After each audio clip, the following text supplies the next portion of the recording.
In today's video, we are going to show you how to disable an ad blocker in Mozilla Firefox, which is super useful if a website isn't loading properly or asks you to turn off your ad blocker to continue. Let's begin.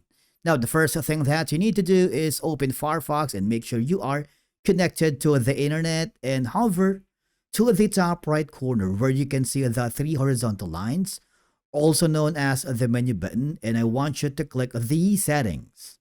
Now, in the left side area of the navigation, I want you to go down to extensions and themes. Okay, so from here, all I have to do is very simple.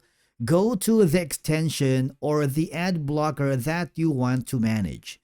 You can simply toggle it off or disable it for a specific website by clicking the three dots icon here. Click the manage or click the option. It's up to you.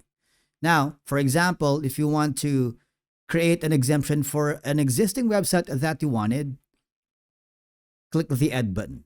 It's super simple, all right? And then after that is go back again to the ad blocker.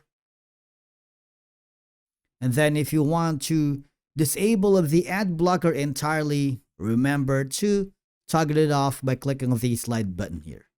It's super simple, all right? And basically that's it for today's video. Thank you so much for watching. We will see you again in the next one.